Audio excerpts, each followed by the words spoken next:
So I've picked up a Hammerhead 2 by Karoo, and I wanted to show you a quick unboxing just to show you what's on the inside. So let's go ahead and unbox it. So inside we have the unit itself, and I have to admit this is pretty nice. I've played around with it, but I haven't taken it for a ride yet. Personally, I'm coming from the Wahoo Element Bolt 2, and for me the screen has been just so small, so this is hopefully going to be a refreshing change, being a bit bigger. Now, one thing to note, it did come with this new USB-C port. I think I read online that it was saying that this bit here wasn't attached, so it would just pop out and fall off. Now, what they did include, because I was reading this online, is that I think if your model was like from September in 2021, it didn't come with it. So I think just to absolutely make sure they covered themselves, what they did is they sent out this kit here, so you could go ahead and add the new sort of USB-C mount cover on there. So I was a bit confused when this box turned up as well.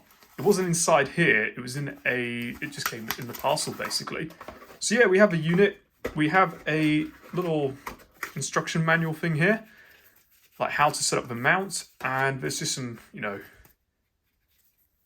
books and stuff. I think as Flossie Carter would say, pluck it and file it to the side. But to be honest, there's not much in there. The setup guide on the unit itself was really good. And I have to admit, I really like the packaging here. I forget how to get to this bit here, but it's like a little drawer. So it's kind of like underneath the packaging as well. So this is really cool in my opinion.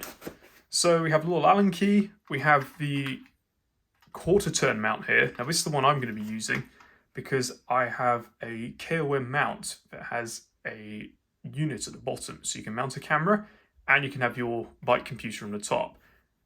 I'll be sure to do a review on that as well. To be honest, it's a really cool unit, especially if you're running a camera as well. But yeah, this is the Karoo bike mount as well. So if you want to use that instead, or you haven't got another bike mount, you can use this one. And yeah, in a nutshell, this is the unboxing. I have to admit, first impressions, this looks like a really cool device. And I'm hoping with the weather, once it improves, I'm really looking forward to taking this out for a spin. So keep an eye out for that review. Here we go. This was the quick unboxing, and I look forward to seeing you guys in the next video.